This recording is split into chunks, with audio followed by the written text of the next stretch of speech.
manage them, now to get account owners to expand their savings. Access Bank don't launch the 11th season of the initiative as a carry cash prize give them winners. Executive Director Victor Etwoku don't share with Plus TV Africa the reason for the initiative by the bank. My people, this is now the 11th season of Diamond Extra.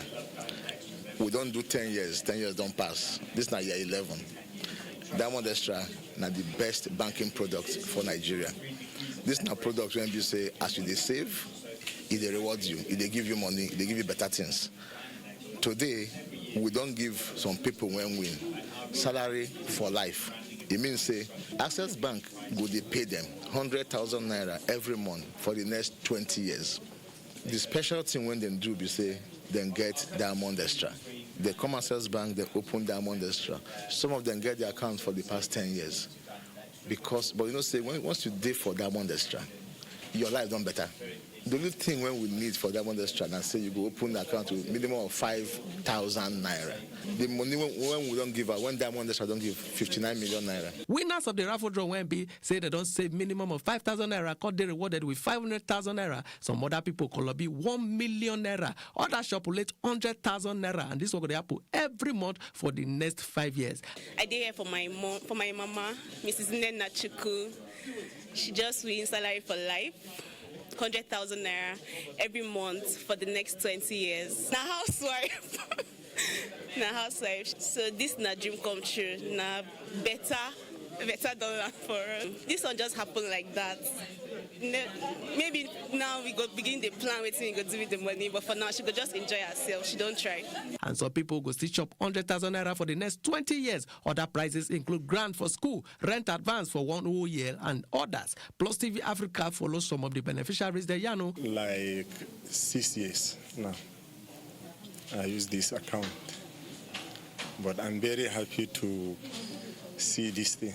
Diamond Extra account is better account. It's supposed to people and open Diamond Extra account. Yes, I will advise my friends and my business partners to come and open Diamond Extra account. Well, I don't enjoy the account very much. I'm a businessman. I just say I'm Iron Road. I don't hear them since over 7 years now. As they call me, I feel happy. I don't believe say na true, but now I don't say na real.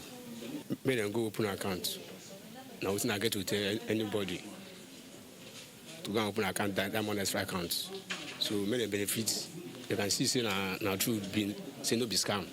Osita Ede, don't share what the person need to take qualify to win. We've done the run out for 10 years. This is the 11th year. And you fit win plenty prizes starting from salary for life.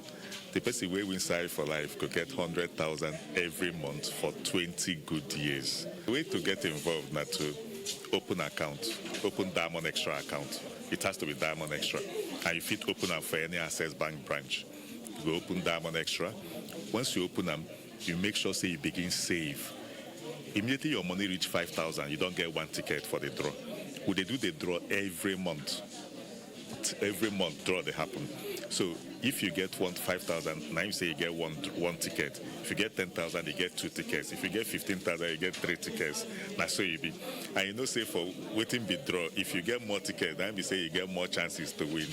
So now so they happen. And for the month, would they get every month would they get 10 people where they win 1 million each every month. Then every quarter would they get this big one where we just do now.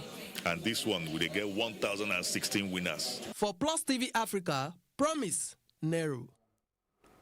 Still to come on Top Plus TV Africa, now our roundup in entertainment and sports story. No go anywhere.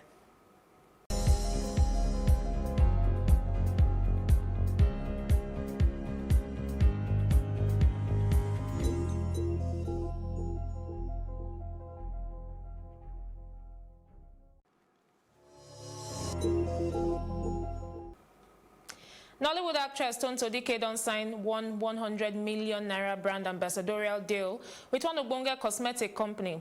She talked this one for her Instagram page on the 22nd of May when she takes show photo of her contract and the page when he give am that big money. The document still shows say they don't pay her 50 million naira upfront and then go pay her 2 million additional for products where then they do with her name. The arrangements get things like bills for services like transportation, accommodation, and general logistics. Them say the cosmetic company go give Tonto Dike during their promotional event. That now waiting we get on top entertainment. Coming up next, now the very best for Inside Sports Story.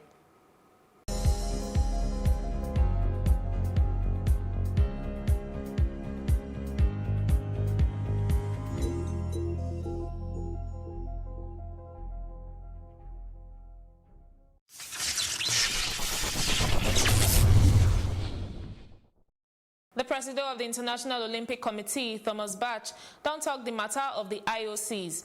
Executive board where them take say make boxing keep them in place for the 2020 Tokyo Olympics, but they don't suspend the sports amateur governing body, AIBA. The IOC Executive Board has decided that there will be a boxing tournament at the Olympic Games 2020 in Tokyo, and that there will also be an appropriate qualification system for the boxers. At the same time, the IOC Executive Board has decided to recommend to the IOC session to suspend the recognition of AIBA. Wanted to ensure that on the one hand the athletes can continue to live their Olympic dream, and that they can look forward to take part in qualifications and then at the end in the Olympic Games. Una do well that now the joint story where we get on top this o'clock. For more better information, go follow us for Plus TV Africa on Facebook, Twitter, and Instagram. And it will make sense if you subscribe for our YouTube page at Plus TV Africa. We can still jam later with more story where they do background for this Obodo Naija and Obodo World. Don't forget to join us. My name na Betiana Unweli.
Again on the show where we feature individuals with compelling stories.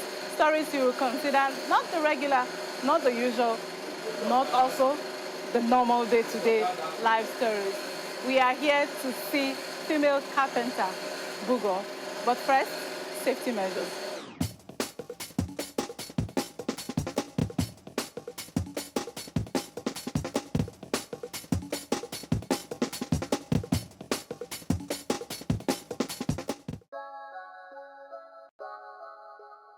My dad is an architect, so I've been around this. He loves carpentry. Like, he's always, since when I was small, I can remember him making stuff.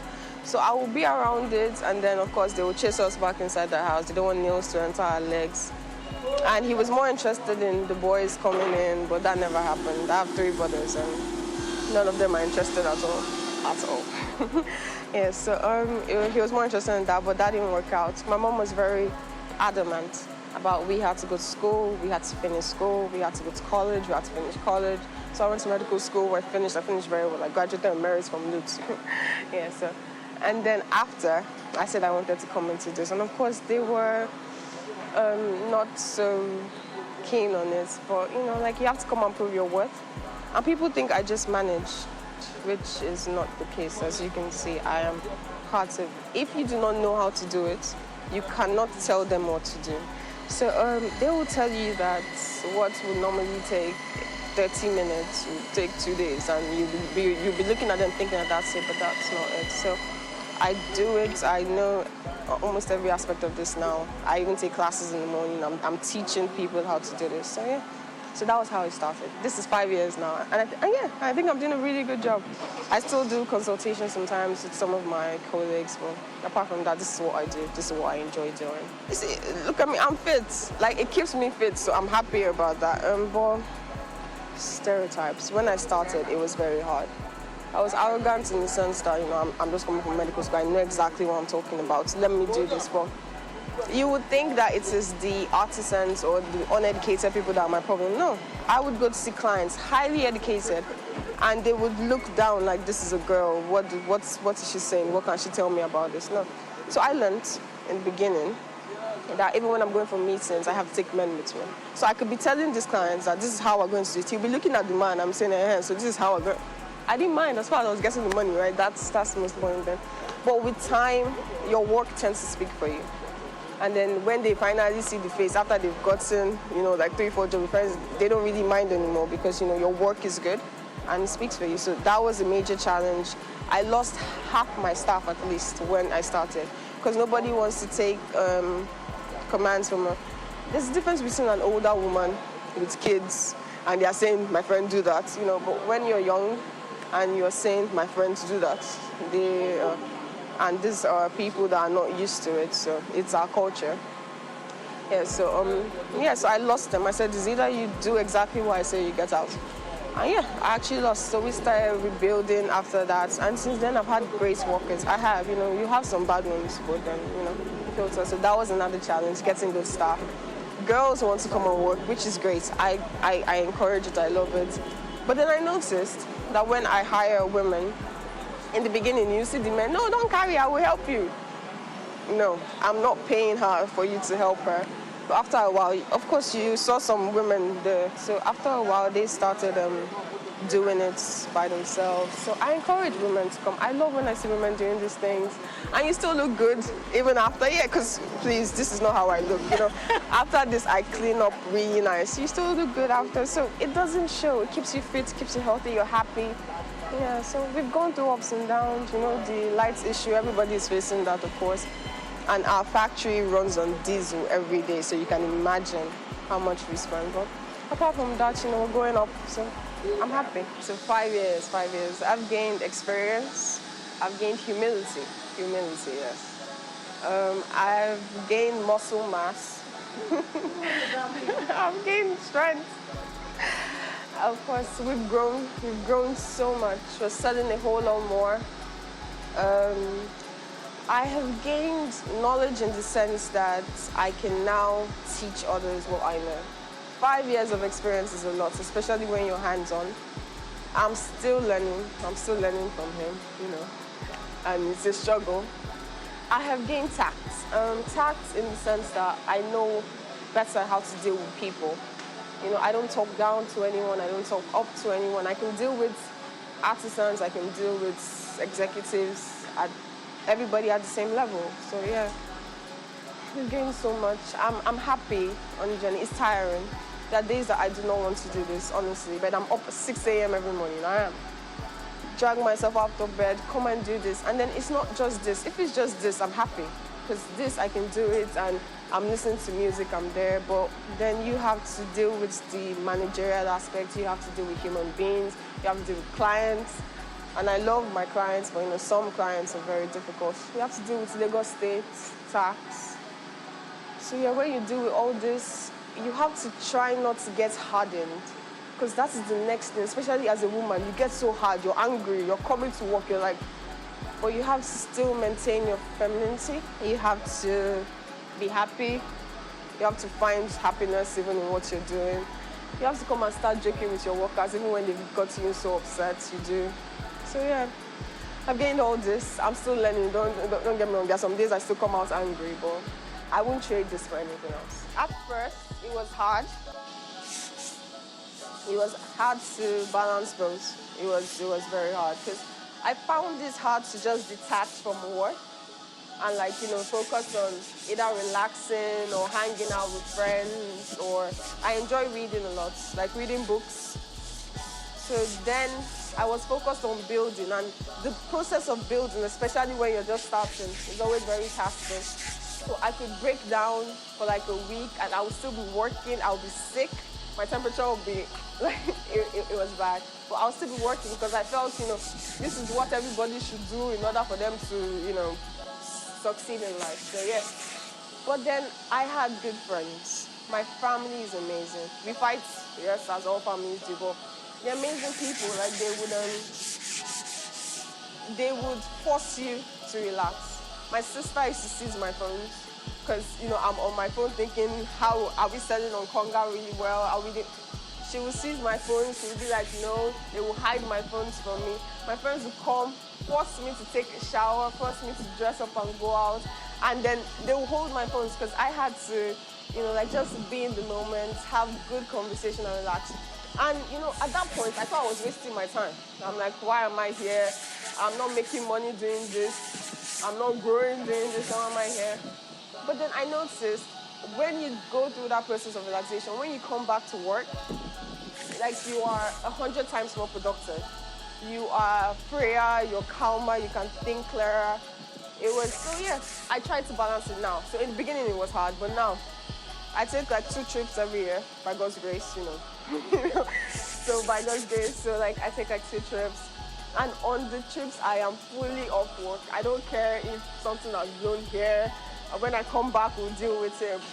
I've always been very, one of those people, epicos in school. I've always been that. And people didn't really like me because I was also very sports oriented. I have awards from Milo. I have over 20 medals. That very sports oriented. I played basketball, football. That was how school was. It was high grades, highly effective at school. I was sports prefect, went to school. Next thing, I was sports prefect again, Milo Awards. Then university. Yeah. University was interesting because I was meant to go into medicine. But I said I didn't want to go into medicine. My mom was very adamant, African. I love my mom. So she wanted me to go into medicine. I said I didn't want to go. I want to do something more sports-oriented, And physiotherapy is perfect. So I went into physical therapy, that's physio. And I didn't really like the constraints. I went to Lutz. Lutz is an amazing school. They will teach you really well, but we're still learning things that if you go to other schools, they're not doing this anymore. We're learning about microwaves. Nobody is using microwaves anymore, I get passionate when I think of it. So yeah, so I went through school. I had alterations with my lecturers, because I was smart. If I was stupid, it would have been better. But I was smart, so I could tell you, no, what I read was wrong. I'm the kind of person that will argue with you in class, and nobody likes that. And now I'm smart enough to know I should not have done that. Yeah, so school was fun. I used to go for parties. I had a very balanced life at school, I did. And then projects, graduation. Yeah, so I graduated with merit. That was top 3 in my class, which was top 3 in my sets, which was really good. And then what else? Yeah, then I went for youth service. Everybody was surprised I stayed the 3 weeks, the 3 weeks orientation camp. Yeah, because they always just believed I was soft, so I would just escape, that kind of thing, but no. So I stayed 3 weeks, it was fun. I had fun with everybody. And then after that was my practice, So after 6 years of physical therapy, medicine, and I decided to quit. I didn't quit. No, I didn't decide to quit. I didn't quit, but yeah, I practiced for a year. So after that, so that's 7 years, 7 whole years of my life. Yeah, so I practiced and I did 7 years. And then I decided to come into this. My mother was against it. She was fully against it. She said, no, you should practice. I already had 3 offers. 3 offers, all government hospitals, really good places. And she was like, I should just get the job. I should just do it. But I couldn't see myself doing that. I really couldn't. I couldn't see myself going to work and then doing the same thing I was complaining about, seeing 30 patients a day and not helping. And I was interested in this because you can come here in the night. It's quiet, it's beautiful. You're listening to music. I'm playing like old school. I'm very old school. So you're playing like old school jams. This is something like Michael Bolton. And then you're making things that people will use for 10, 20 years of their life. I enjoyed it so much because, you know, like the first thing I made and I sold it, I was so happy. It's like, oh, I created this thing and then someone is going to use it and enjoy it. So I was so happy. And after that, I knew I couldn't go back. I just couldn't. I came here, I started doing this. And then my father is, you know, he's of the older generation.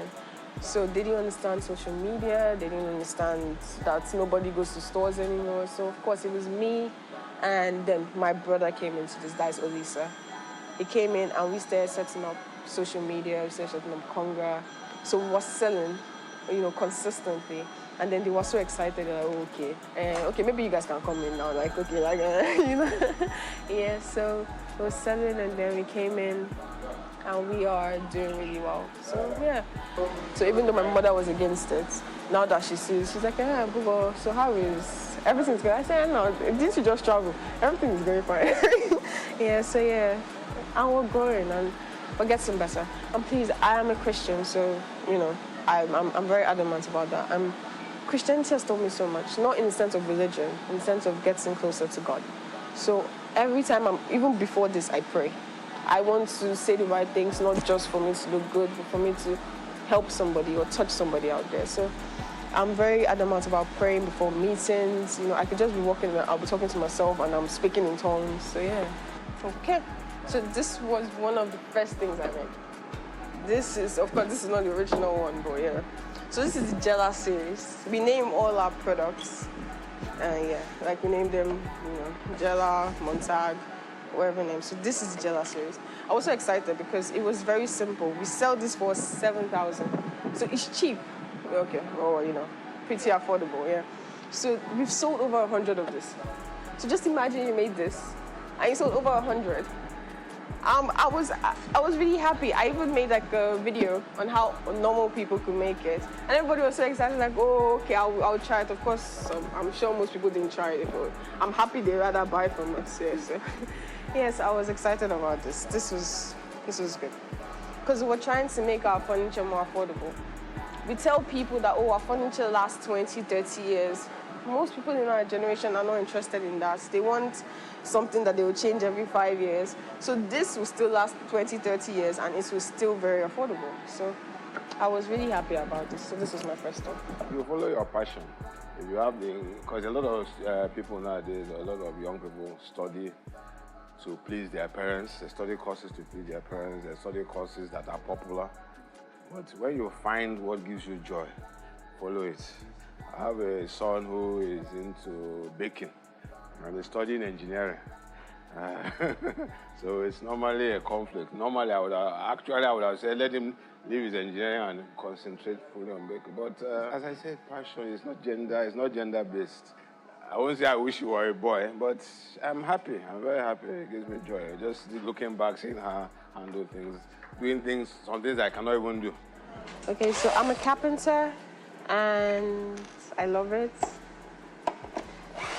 Okay. And I know that this is not your regular 9 to 5, but this is my life, and I love it so much.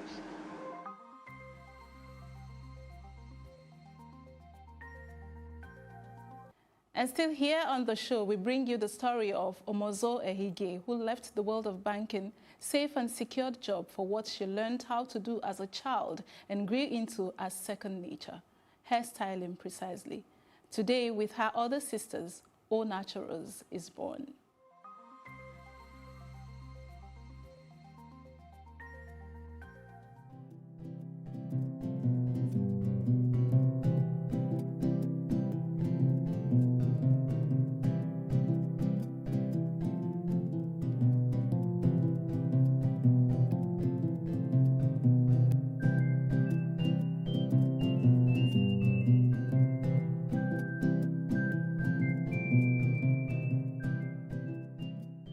I've been natural for 19 years, since 1999. I keep playing that my hair will soon go to university and I'll do a birthday party when it turns 21. But the thing is, I keep cutting my hair because, I don't know, maybe it's I don't know. I always grow it up to a certain length and then I cut it. So right now, it really should be longer than this, but it's not. So I think this year, maybe I won't cut it. So by the time it's 21, it should be much longer than this.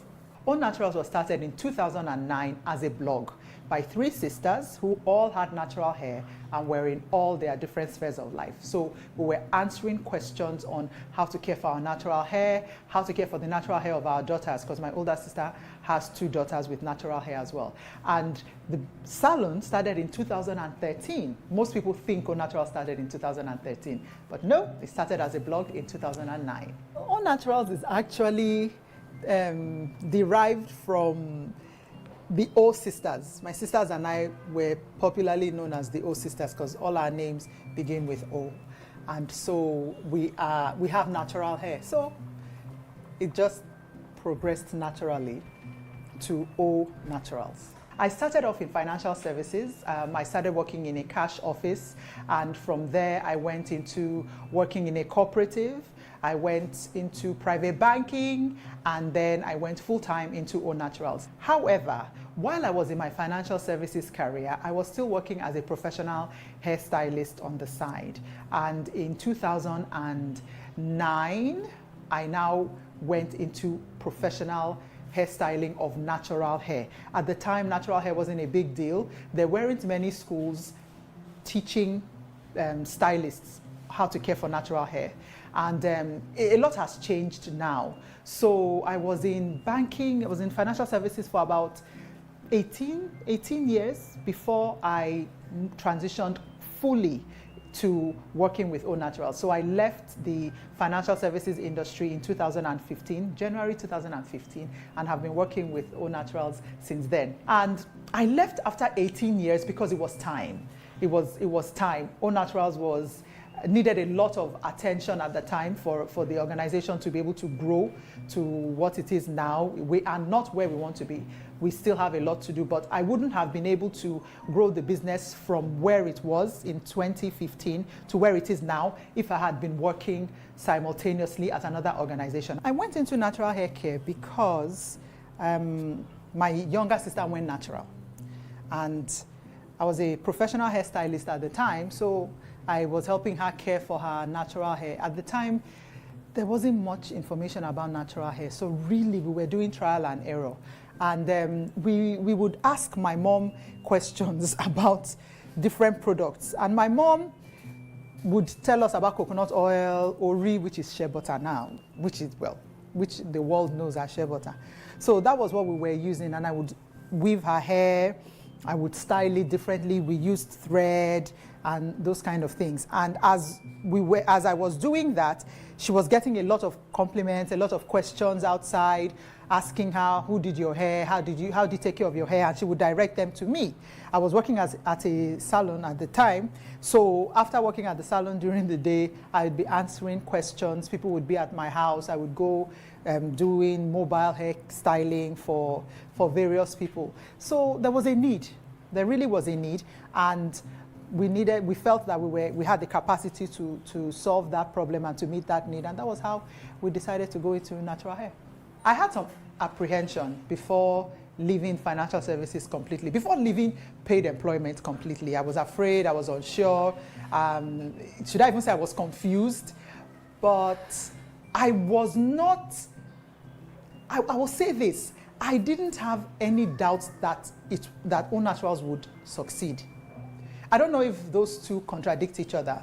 There was no doubt in my mind that the organization would do well. This business idea would do well.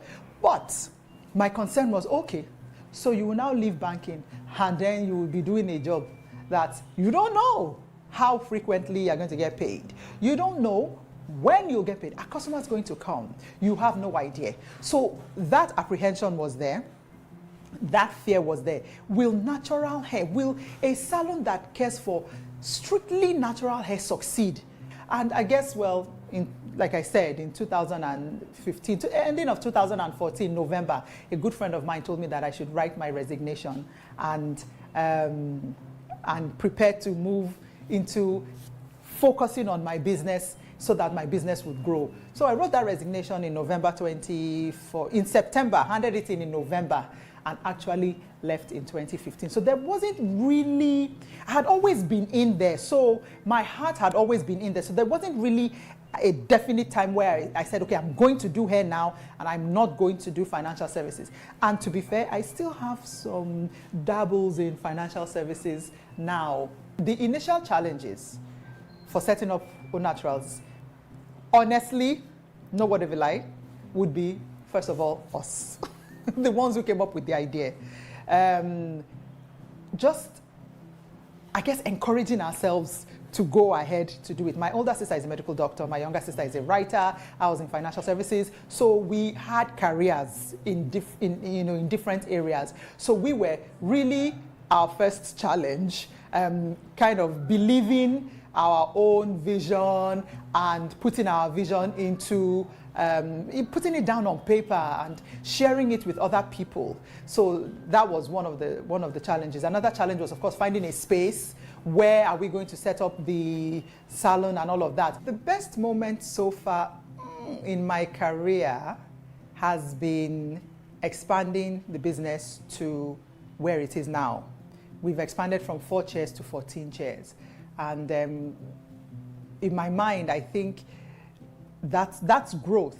Regardless of how small it may seem to somebody else, it is growth. You've grown from being small, very small, to, medium or small now. So instead of smallest, you're now small or smaller, whichever way you want to look at it. But that was very exciting. I remember sitting down on my styling chair, looking out the window, how cliche, looking out the window, and thinking to myself, if everything were to scatter today, I would not be upset. My favorite part of running Au Naturals is creating styles and interacting with my staff and customers. I can shout at my staff. They know that, but they know that we have a goal and an objective.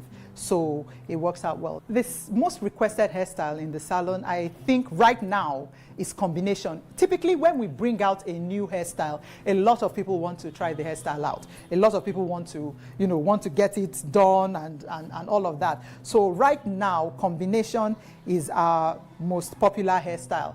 And we spice it up with a little bit of roll and talk, with a little bit of extensions. But right now, combination is leading the pack. Nigerian hair through the decades is very, very interesting. I'm actually a fan of the history of hair and the progression, changes of hairstyling and hair care in Nigeria.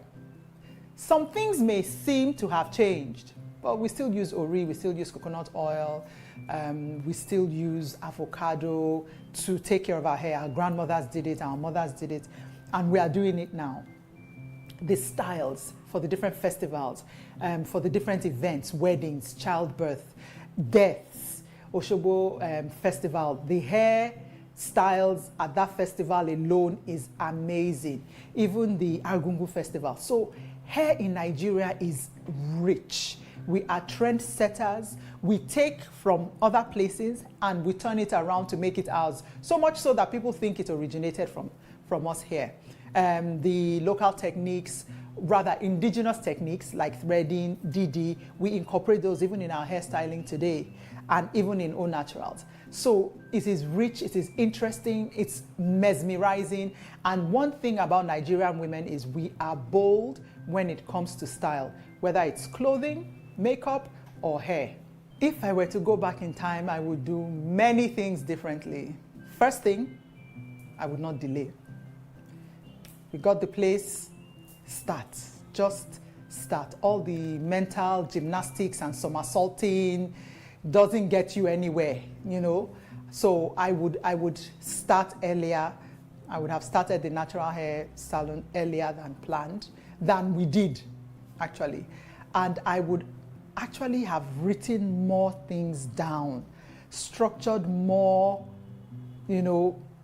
sometimes people think it's difficult to structure what is not in existence, but I think it's important to create what is not in existence and you kind of grow into it, as opposed to waiting for things to happen because you become reactionary. So with the new projects that we're working on, we're being more proactive. So we are structuring now, we are planning and strategizing for now and for the future. So those two things I would do differently. We would start immediately and we would create what it is we wanted to see. Hello, I'm Omozo Ehigie. This is not your 9 to 5, but it's my life.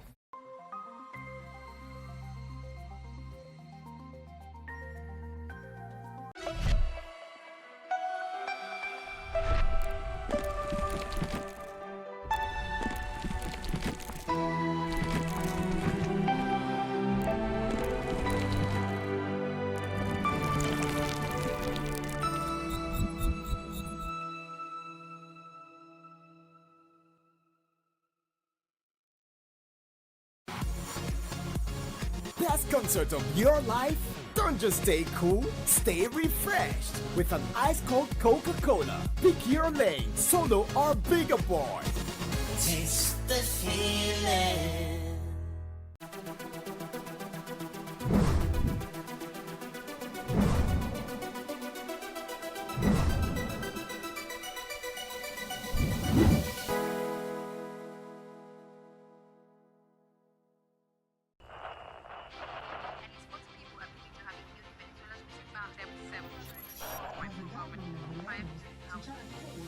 Politics has helped shape the decision of the polity, from conspiracy theories to good old-fashioned comic politics. These are the results of tomorrow's election. Okay, you have it already, have you? I think we've done very well in the very difficult circumstances in which we took over governance.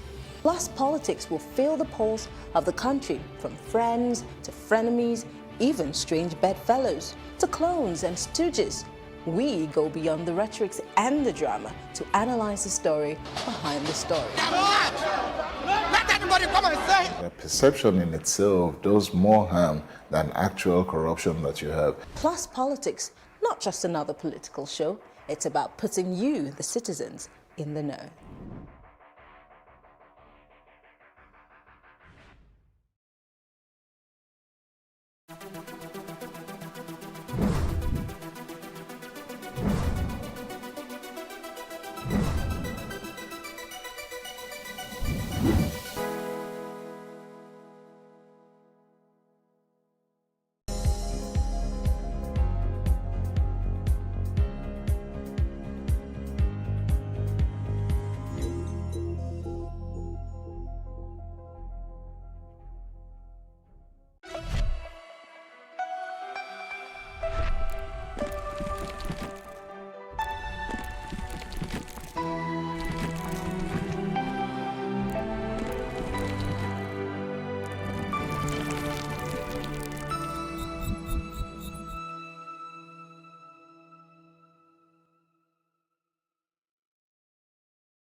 Hello and many thanks for joining us in News on the Hour on Plus TV Africa. My name is Felicity Ezewike.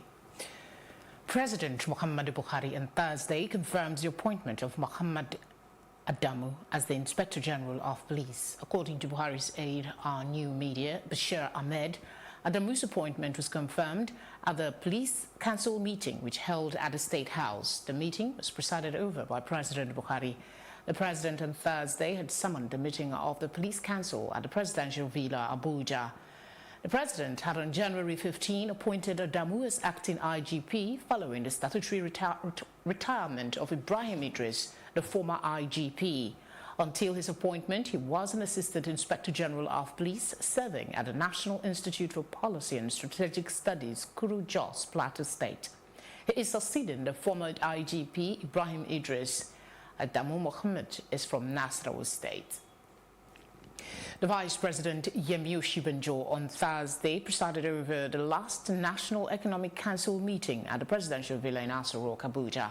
Some of the governors present include Governor Kayode Fayemi of Ekiti State, Governor Akinwumi Ambode of Lagos State, Governor Ifeanyi Okowa of Delta State, Governor Abdulaziz Yari of Zamfara State, and Governor Yahya Bello of Kogi State. Professor Osinbajo is the head of Nigeria's economic management team. The NEC meeting, which comes up monthly, deliberates on the coordination of the economic planning efforts or economic programs of various levels of government. We go to legal matters now, where we hear the Presidential Election Petitions Tribunal has dismissed the suit filed by the Hope Democratic Party, HDP, and its presidential candidate, Ambrose Aworu, seeking to stop President Muhammadu Buhari's inauguration.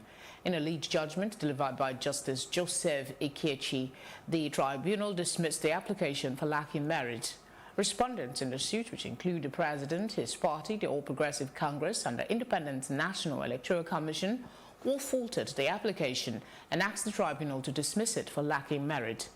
The HDP in its application says it will be unfair and unjust to inaugurate President Buhari for a second term on the ground that the validity of the election that produced him has been challenged at the tribunal. The party also prayed for an order stopping the Chief Justice of Nigeria, Ibrahim Tanko Muhammad, from inaugurating or administering the oath of office and oath of allegiance on Buhari until all court actions against him are determined. The Economic and Financial Crimes Commission, EFCC, charged Ofili Ajumogobia and a senior advocate of Nigeria, Godwin Obla, on 18 counts bordering on conspiracy, unlawful enrichment, retention of crime proceeds, and money laundering. Justice Rita Ofili Ajumogobia is challenging her trial in the court. When the case was called on Thursday, Chief Robert Clark's son announced appearance for the first defendant, while Chief Ferdinand Obi's son appeared for the second defendant. Clark then informed the court of a preliminary objection challenging the court's jurisdiction to entertain the charge against Ajumogobia. Counsel argued that the first defendant had not been dismissed as a judge of the Federal High Court since there was no gazette evidencing her said dismissal. After listening to argument and counter-argument from respective parties, Justice Aikawa, in a short ruling, held that in its opinion, the prosecution was permitted to abandon the said paragraph of the affidavit. The court, however, held that it would hear the various applications by the defense, after which it will deliver its ruling immediately. The court consequently adjourned the case until May 31 for hearing. The House of Representatives have invited the Nigerian National Petroleum Corporation, NNPC, Chevron Nigeria Limited, and the National Emergency Management Agency, NEMA, to appear before relevant House committees over failure to put out an abandoned oil well currently on fire in Ondo State. The motion, which was raised by Honorable Victor Akinjo on the floor of the House, saying several property have been destroyed and the lives of residents affected, with community put at risk, as international oil company Chevron, who initially operated the well, has refused to take adequate steps to put out the fire. The House unanimously adopted the motion tasking those responsible to ensure that affected communities are adequately compensated. Some oil fields in the larger local government area, particularly at Ugbo extraction, but very specifically at Ojumole communities houses, is on fire. This occurred by virtue of my understanding around April 16th. And as we talk today, the fire is raging with a very serious intensity. And the life of the people therein is in jeopardy. The environment is constantly polluted by this fire, notwithstanding the fact that spillages is also on the rise. And so when this is happening, it is expected that Chevron, which is in custody of this oil well through the JV NNPC Chevron Limited, ought to have worked assiduously to put out this fire in the interest of the environment and the interest of our people. When I took the opportunity of intervening on this matter with Chevron, what Chevron told me was that this is a dry well without serious economic potential.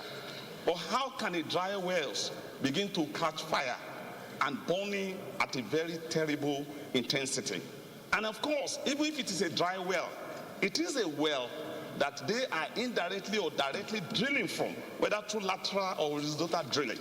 And so it is the responsibility of Chevron to do what is needful to ensure that apart from taking oil and the environment is constantly degraded, they should be able to do what is needful to keep the people at peace and ensure that issues like fire should naturally be reduced to the bare minimum.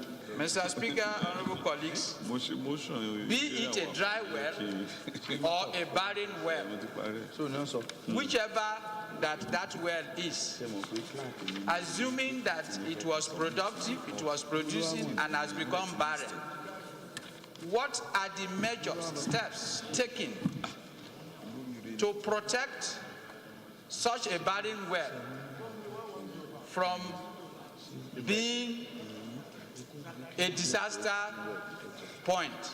Such a raging fire must have affected the ecosystem of the people as well as their environment where they live, they draw their earnings from. And so it's important for this House, which is the People's House, to take a critical look at this issue and pass it for a proper investigation so that the pains and concerns of the people will be remedied by the action of this representative House. We go now to the call from journalists for the dismissal of the National Assembly guidelines initially made public. It is believed the release of the new guidelines by the National Assembly will make it difficult for reporters to cover plenary and other parliamentary activities. Parliamentary reporters are already challenging this attempt at stifling press freedom. To this effect, the Senate Press Corps has written a letter to the National Assembly leadership and all security agencies working within the Parliament calling for an outright dismissal of the guidelines. The group maintained that it is contrary to Section 22 of the Constitution of the Federal Republic of Nigeria as amended. They are of the stance that the Constitution empowers the media to hold government and institutions accountable to the people.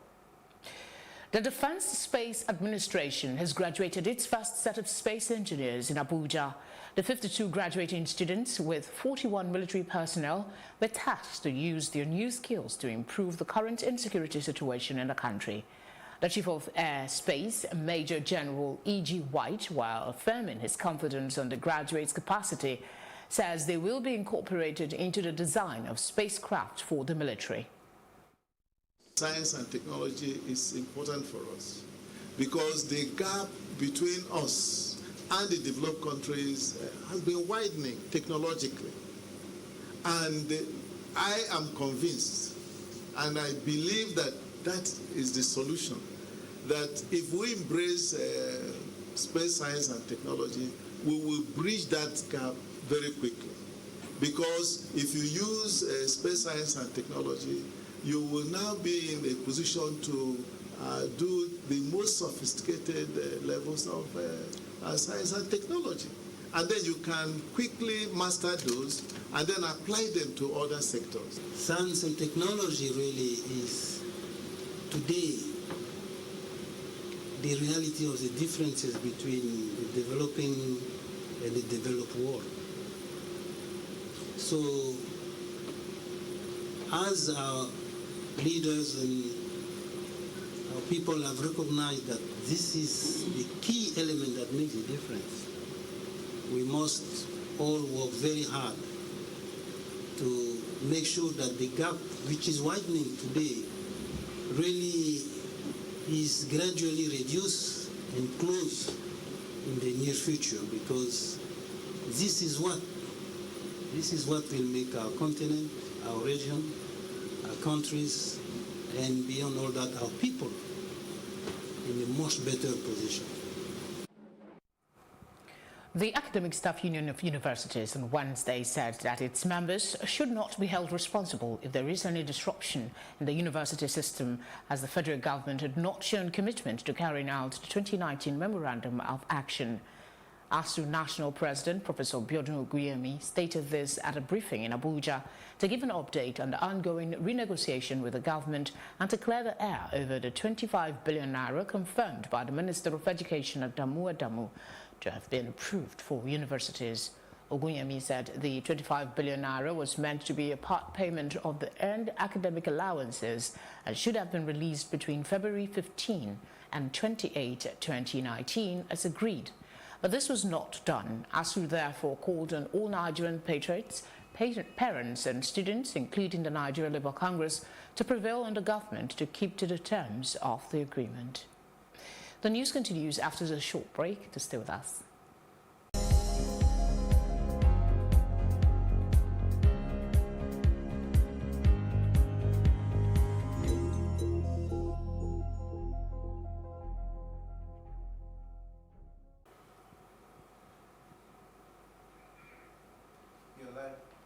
You're watching News on the Hour on Plus TV Africa.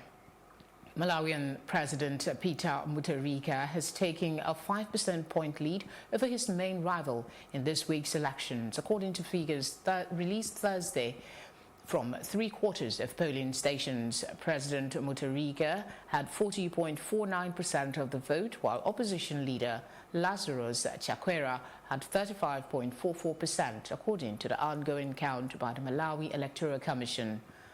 Mutharika, 78, who leads the ruling Democratic Progressive Party DPP, campaigned for a second 5-year term on his record of improving Malawi's scant road and power infrastructure. The opposition leader on Wednesday warned of alleged attempts to rig the election, saying his Malawi Congress Party, MCP, was conducting its own count that showed he was ahead. Malawi was around 6.8 million has around 6.8 million potential voters, but turnout data for the election has not been published. The third main candidate was Deputy President Salius Chilima with 18%, according to the partial results. The United Nations appointed David Grisley as the Emergency Response Coordinator in the fight against the Ebola epidemic in the Democratic Republic of Congo, DRC. Prior to his appointment, David Grisley was the Deputy Special Representative of the Secretary General in the United Nations Organization mission in the Democratic Republic of Congo. His mandate is to oversee the coordination of international support activities to fight the Ebola virus and ensure that an enabling environment, particularly in terms of security and political issues, is in place to make the fight against the Ebola virus even more effective. He will work closely with WHO, which will continue to lead all health operations and technical support activities to the government response to the epidemic. The news continues after this short break.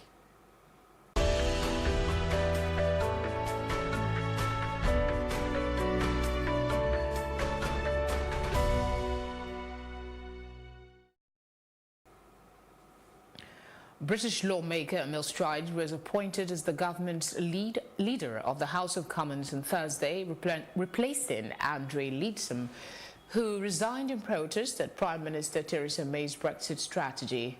Leadsom quit on Wednesday, saying she did not believe the government's approach would deliver on the Brexit referendum result. She has previously said she was seriously considering standing to replace May. The government said it would publish legislation to enact May's EU deal, originally due on Friday early next month, and her spokesman said she would be listening to colleagues' concerns. Well, that's a matter for her, but for me, I felt I couldn't, in all conscience, stand up and deliver the business statement today with a withdrawal agreement bill in it that I couldn't support elements of. So I have no doubts that I made the right decision, and of course it's for the Prime Minister to decide what's right for her and for the country.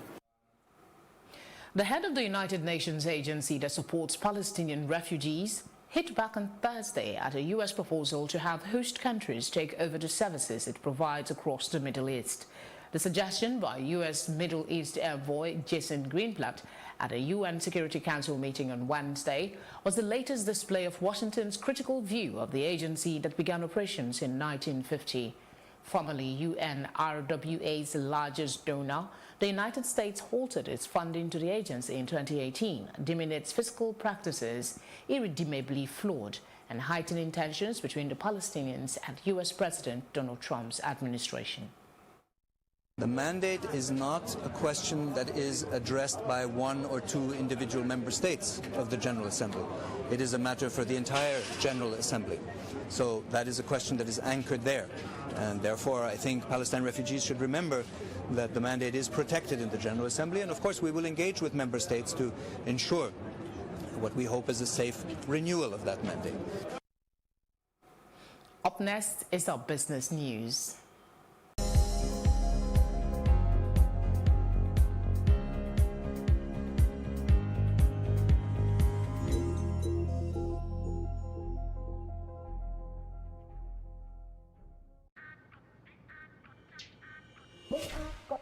You got goals, you fancy footwork, you mad dribbling skills, you boots. Most of you guys should know this drill.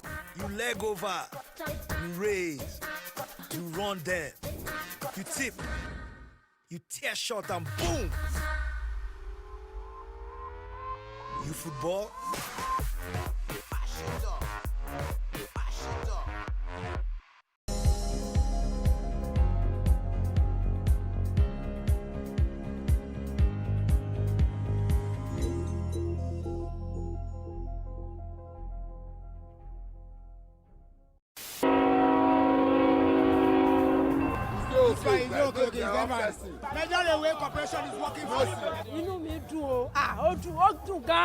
The Nigerian railway system, taking a look from how it all began to where we are now.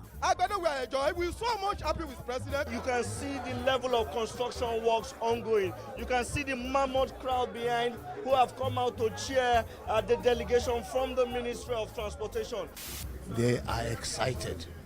It will cost them less to come to Lagos now. We are saving costs for those who do business and encouraging people to do business and creating employment. 29 minutes from Lagos to Abeokuta.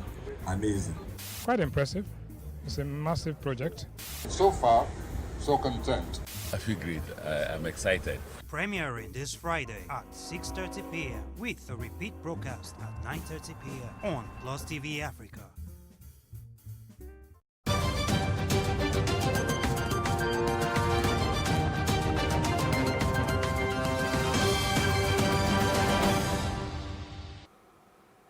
The quantum of investment in the Nigerian economy by Chinese companies has hit $20 billion. The president, China Chambers of Commerce in Nigeria, Mr. Ye Shujin, has disclosed.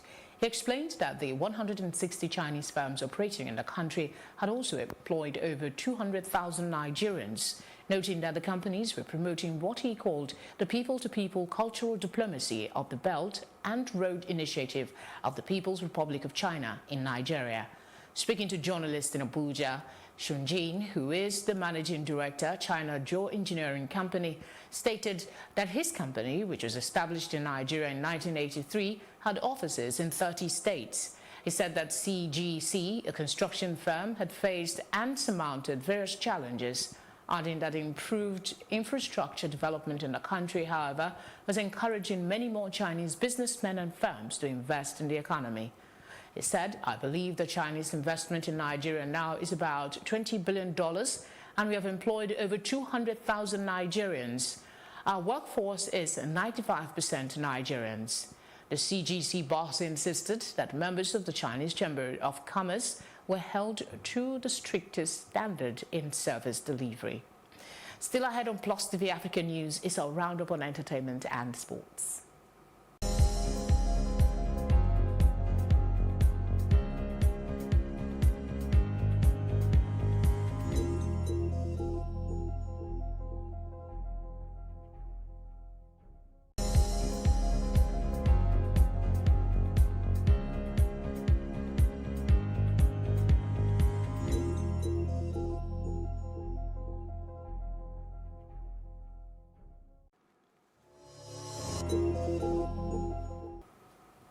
Former president of Actors Guild of Nigeria, Ibinabo Feberisima, has urged entertainers to take care of their health. She is of the opinion that many Nigerian entertainers care less about it. She went further to advise her colleagues to refrain from indulging in unhealthy activities that might pose danger to their well-being. According to the Nollywood star, your average entertainer has no idea that blood sugar tests are for. What blood sugar tests are for, keeps no blood pressure monitor and feels it's needless to have one, pretends that heavy cigarette intake doesn't damage the lungs in an irreparable manner. The only issues they worry about is malaria and typhoid, and even then, they resort to self-medication till it gets too late. Actor Daniel Craig is to undergo minor ankle surgery following an incident on the set of the latest James Bond movie. According to the official Twitter account for Bond 25, it was announced on Wednesday that Daniel Craig will be undergoing minor ankle surgery resulting from an injury sustained while filming in Jamaica. But production will continue while the actor is rehabilitating for 2 weeks post-surgery. The ankle injury is not the first time the actor has hurt himself during his term as Bond. The film, which is also set to star Oscar-winning actor Rami Malek, will be released in April 2020. And that's it on entertainment. Sports is up next.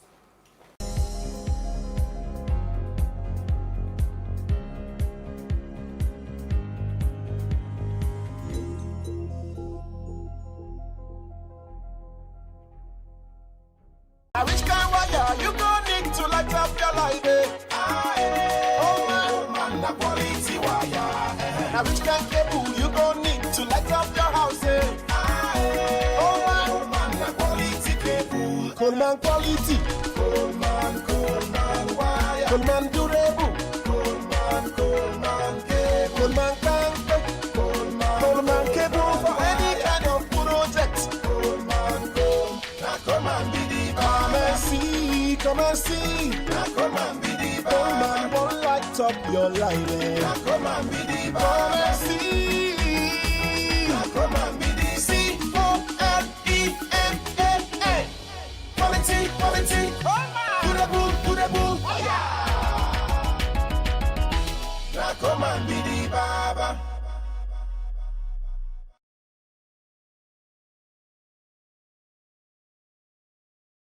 I actually moved back to Nigeria to open a bakery. This was my goal, and everything I did up till this point was in preparation for this.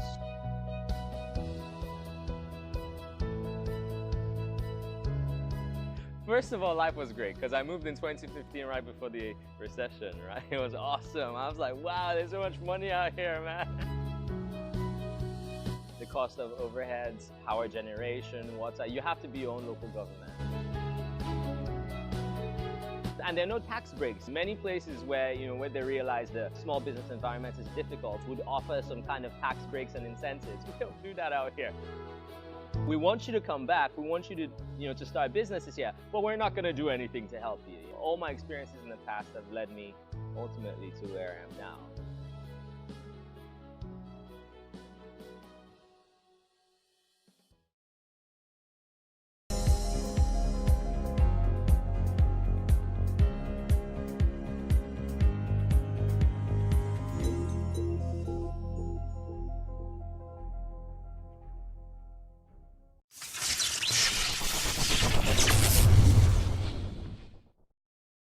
The president of Paris Saint-Germain Football Club, Nasser Al-Khelaifi, has been charged with corruption over Qatari bids to host the World Athletics Championships. Judicial sources said the case focused on the championships held in 2017 and 2019, and the president has been under investigation since March. Two payments totaling $3.5 million made in 2011 are under scrutiny. London won the bidding to host the championships in 2017, but Qatar is hosting this year's championships in September-October. And that's it in sports, and wrap things up at this hour. For more news updates, please follow us at Plus TV Africa on Facebook, Twitter and Instagram. You can also subscribe to our YouTube channel that is also at Plus TV Africa. We'll be back later with more stories making the headlines. Do please join us again. Thank you for watching and enjoy the rest of your evening.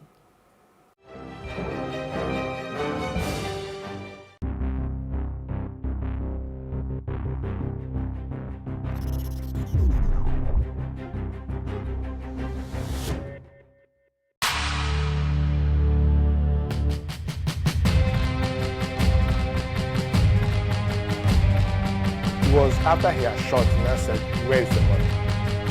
Any guy from the trigger now, you are wrong. We are 3 there. 2 have been shot. I'm the only person that escaped.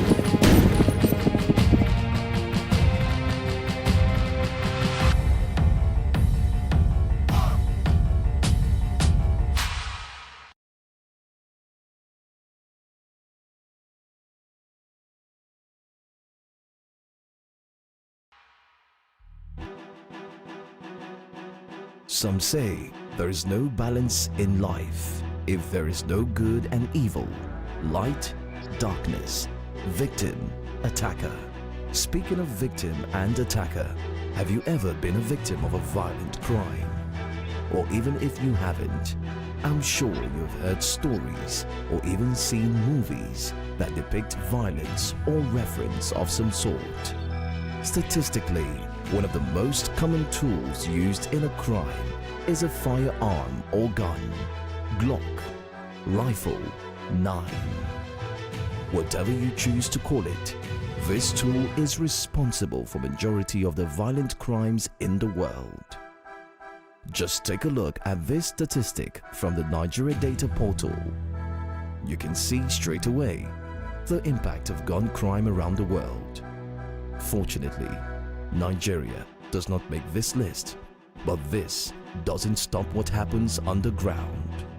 On Code Red, we go underground with one of our operatives to explore that different world you only get to see in movies. We meet with gun dealers, gang members, and some of the victims that live to share their story. It was after he had shot, he now said, "Where is the money?" Welcome to Code Red.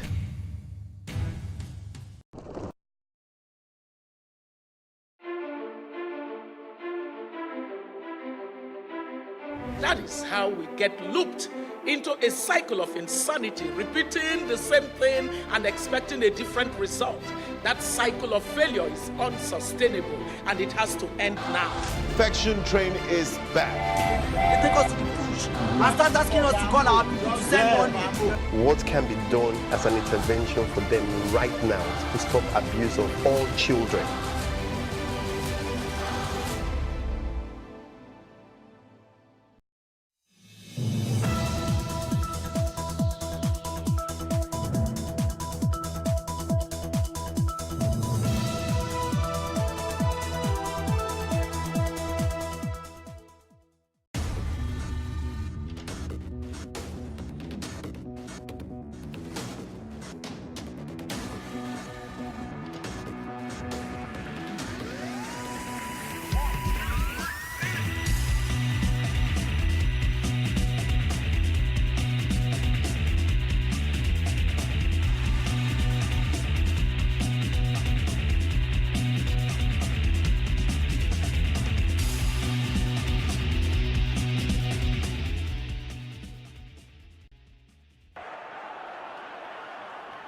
Many thanks for joining us on the show today. It is yet another beautiful day to talk sports, and we are here to give you the very best. And I've got a guest here with me, and he'll be telling us a lot about grassroots football. I've got Aturu Olumide, and he's the brain behind 5 Stars Football and Consultancy Limited. Welcome to the show.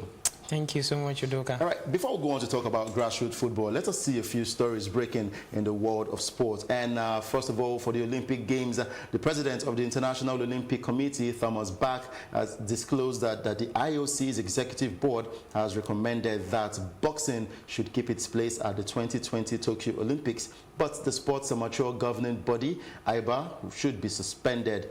And the IOC's suspension of IBA follows an inquiry into the finances and governance of IBA, which has been plagued with controversies, corruption scandals, and abuse of power and office. An IBA suspension will be reviewed by the International Olympic Committee after the 2020 Games in Tokyo.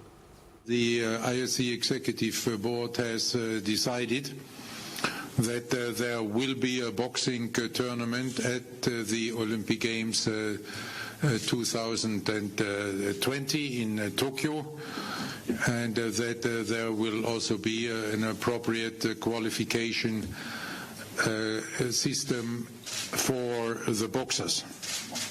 At the same time, The IOC Executive Board has decided to recommend to the IOC session to suspend the recognition of AIBA. I wanted to ensure that on the one hand the athletes can continue to live their Olympic dream, and that they can look forward to take part in qualifications and then at the end in the Olympic Games. And in football, Barcelona goalkeeper Marc-Andre ter Stegen has been ruled out of Saturday's Copa del Rey final due to a knee injury. And the German goalkeeper has played 49 matches for the Catalans this season, pulling off impressive saves. And second-choice goalkeeper Jasper Cillesen will be in between the sticks for the finals. And most of Cillesen's matches this season has come in the Copa del Rey, but manager Ernesto Valverde selected ter Stegen for the victorious semi-final meetings with Real Madrid. And looking forward to the 2022 World Cup in Qatar, FIFA has abandoned its plans to expand the Qatar 2022 World Cup from 32 to 48 teams due to logistics deficits. And the change would have required Qatar to share hosting duties with other countries in the region. However, diplomatic tensions between Qatar and neighbors Saudi Arabia, United Arab Emirates and Bahrain made the change impossible. And as potential co-hosts, Kuwait and Oman cannot meet all logistical requirements.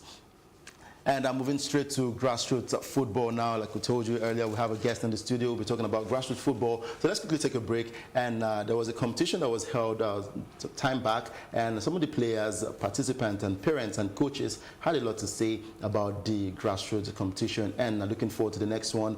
And of course, hoping that the government can support them. Due to lack of funds, we will need more sponsorship and publicity to make sure grassroots football grows in Nigeria. Like the trial said, what the details there was to get a scholarship, and I would like to get one because it's not easy. Schooling in Nigeria is not very easy at all. Yeah, in the next 5 years, hopefully I want to be in the national team, playing for Nigeria and playing professional football in the outside country. What I would encourage them to be doing is to continue to practice, that they should not drop their head even though things are not working. And I want them to look at, going to school while they play football. So if they are solving for any college or they are solving for anything that they want to do now, is schools that want to take them on scholarship so that they can go to school. Because when you go to school, you have something to fall back on if football is failing. You understand? Especially when injury set in, you have something to fall back on. People like Segun Odegba, I mean, that's what they are surviving. We are still hearing their name because they went to school. He was a professional. He represented the country. He's a big name in the country. But we're still hearing a lot of his made now. We're not hearing about their names again. But he's still there for us because he combined school with football. If I go further, I believe I'll get better than Messi. For me, I don't think if you're a footballer, you have to drop school. For me, I want to do the both. Because once you are educated, people will respect you everywhere you go. So I feel matching the two together, football and education, is very good. For me, children, we should help them to realize their abilities in any area. So since he says his own is football, so that's why we are here. We've been here all day, since this program started. I know it's not easy, but Nigerian league is far different from what I see outside there. So I don't have the interest to play here in Nigeria. Lots of talents that we have across the country, and some of them are not interested in playing for the Super Eagles of Nigeria or playing in the Nigeria Professional Football League, but yet they want to do so well. But then when it comes to grassroots football, that is where you get to pick up these talents who we nurture to become superstars, like the great players like Cristiano Ronaldo, Lionel Messi, Eden Hazard, and the likes. Even our own JJ Okocha and Alexi Iwobi, Nwankwo Kanu, most of these young players would want to grow to be like the superstars we have out there. I've got Arturo Olumide right here in the studio, and he's the brain behind the 5 Stars Football and the Consultancy Limited. We'll be talking about grassroots football. Once again, welcome to the show. Thank you so much, Udoka. I mean, let's go straight to what it is. What is your interest? Why did you choose to support grassroots sports? Let me start from saying thank you for having us today. Sure. Way back from my secondary school, I've wanted to play football. I played very well, getting to the university, we played for the school team, and then just something somewhere did not work out properly, then we couldn't play professionally. So part of me wanted to be a lawyer, part of me wanted to go further for football. But then, here I am, still a lawyer, then still doing football. But then I have so much passion for football, and then I see a lot of talent, ranging from the infanthood to the youth, adolescent, and then to the adulthood. So there are so much things, so much talents to get in especially in Nigeria. Sure. We have a lot, and then you were there. I think it was February, March. Yes. Yeah. You saw a lot of talents, all the way from Abuja to Ile-Ife to Lagos, and then even while we're doing our tour, Port Harcourt and all of, we've seen a lot of talent. So I can't just help this. I have to forge ahead and get these talents exposed out there. Now, looking at the exposure of these talents, what are those steps that you've taken in trying to get these talents out of wherever they are from? I heard one of the participants came all the way from Calabar because he heard he heard about the trials on social media. Now, what are those steps you've taken to ensure that you're bringing these talents off, taking them off the streets, picking them from schools and across the country?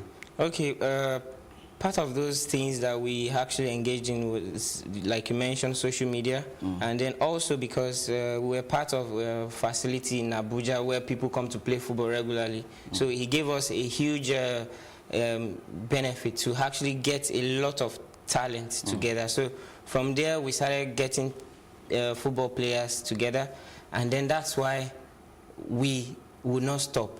And then going back to your question, why do we want to get these talents together? So it gives them a good opportunity to actually do what they want to do, like play their preferred games, and then you could hear them said they don't want to play for Nigeria, they want to play abroad and all of that. So, and they still want to school at the same time, they want to go to school at the same time. So these are things that we should do, and then we are trying to do our best, trying to partner with media houses, and then trying to talk to big shots like the football legends, the community heads, the banks, some people, just trying to gather everybody together.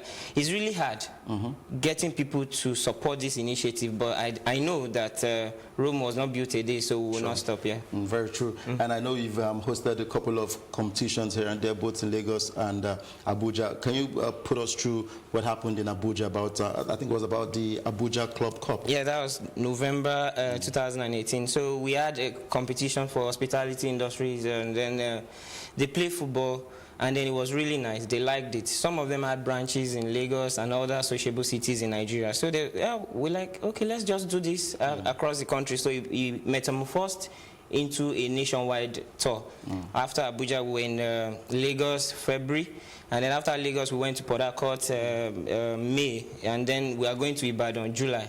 So we're just trying to expand this reach to actually pinpoint what exactly is wrong with grassroots sports, especially football. And then when we have covered all these zones, we'll be able to sit down and analyze properly what are the issues, how do we measure the solutions and all of that. And then people out there, people who are willing to invest into football and invest into sports will see the need why they should do so. So because we as young entrepreneurs, we are doing this. So we know from our efforts, people who have the mind to do that will also support in the long run. Yes. Very true. Supporting in the long run, let's talk about how much of that support you've gotten so far since you started Five Stars Football.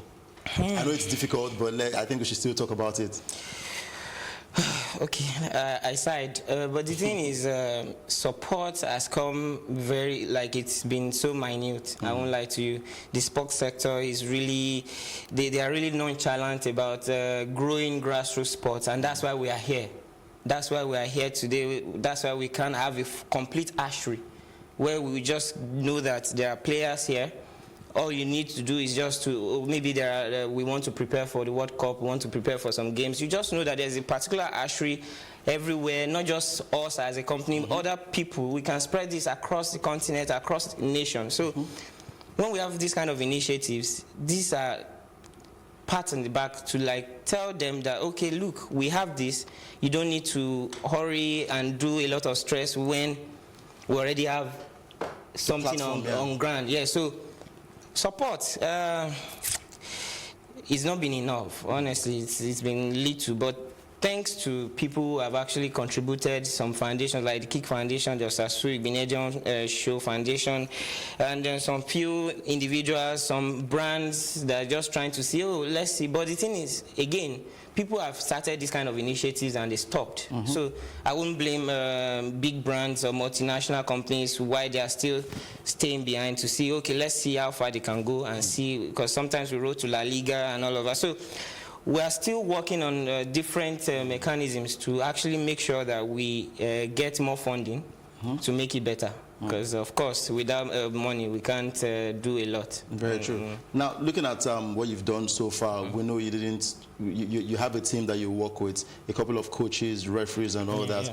How are you able to get these guys to come support your cause? And for the players, because most times you get to see some of these young players who emerge and they suddenly fizzle out. What is your plan? Is there a long-term plan for these players? Are they going to get some sort of scholarships?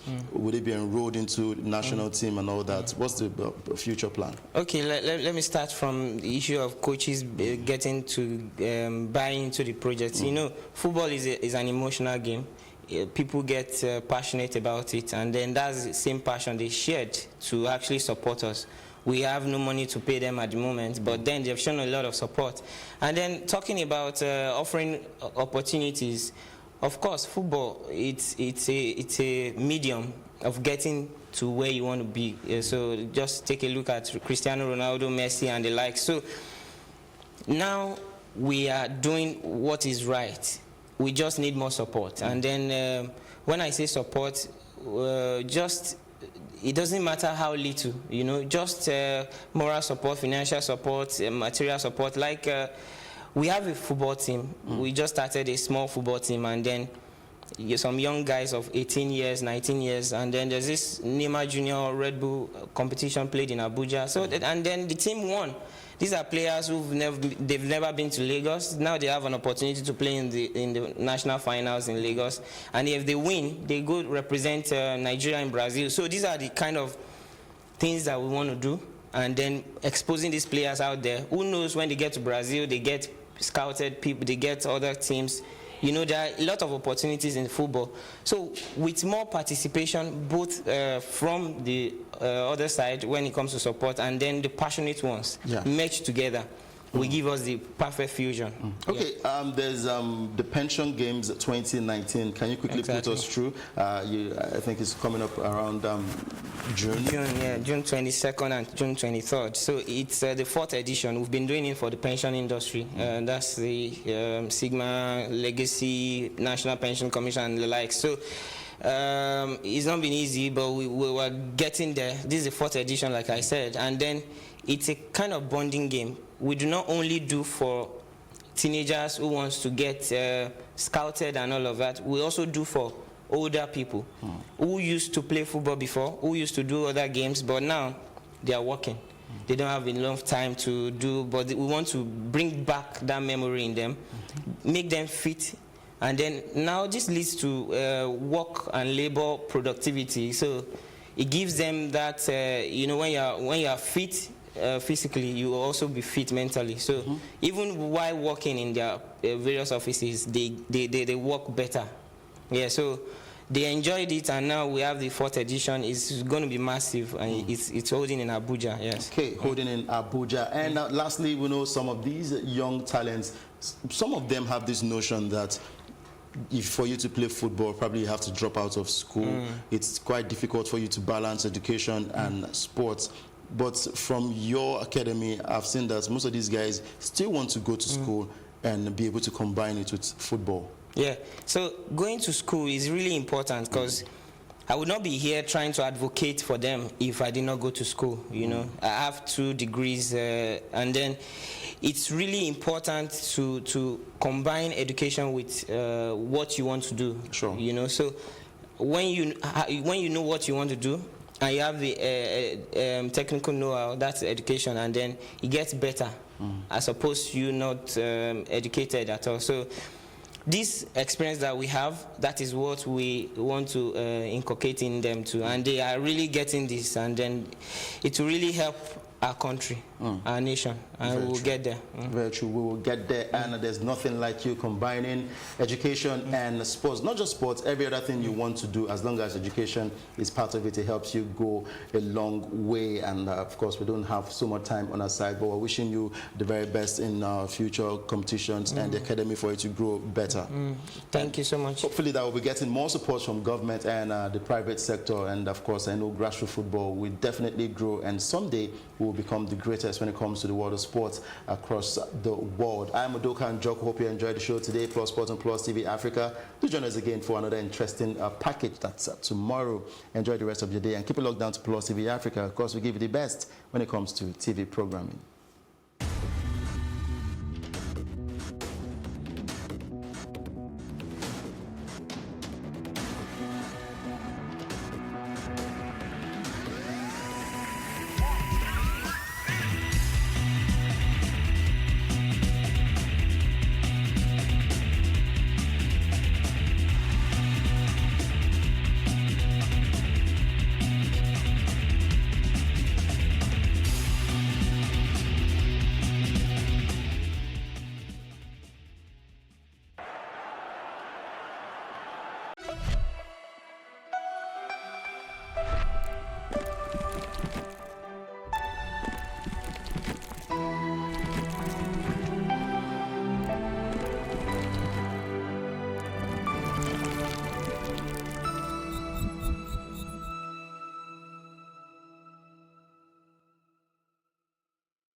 It was after he had shot and I said, where's the money? Any guy from the trigger now, you are wrong. You are 3 there. 2 have been shot. I'm the only person that escaped.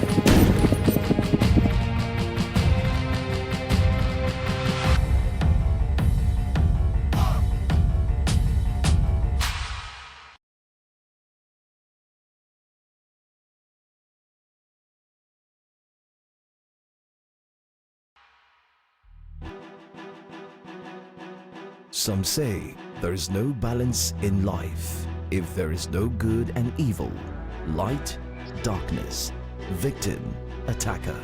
Speaking of victim and attacker, have you ever been a victim of a violent crime? Or even if you haven't, I'm sure you've heard stories or even seen movies that depict violence or reference of some sort. Statistically, one of the most common tools used in a crime is a firearm or gun, Glock, rifle, 9. Whatever you choose to call it, this tool is responsible for majority of the violent crimes in the world. Just take a look at this statistic from the Nigeria Data Portal. You can see straight away the impact of gun crime around the world. Fortunately, Nigeria does not make this list, but this doesn't stop what happens underground. On Code Red, we go underground with one of our operatives to explore that different world you only get to see in movies. We meet with gun dealers, gang members, and some of the victims that live to share their story. It was after he had shot and I said, where's the money? Welcome to Code Red.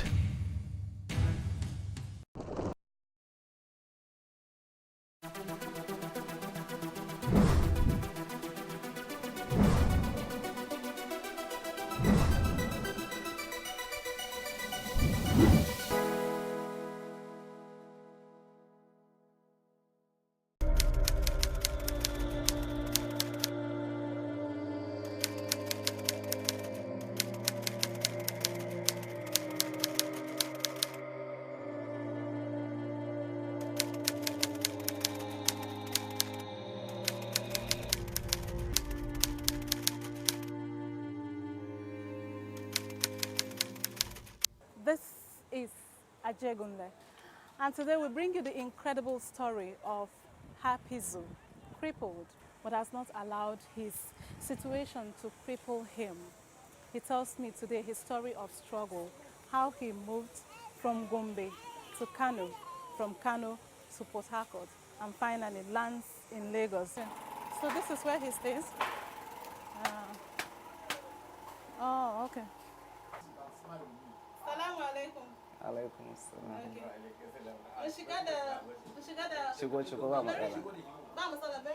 Okay. Okay. Okay.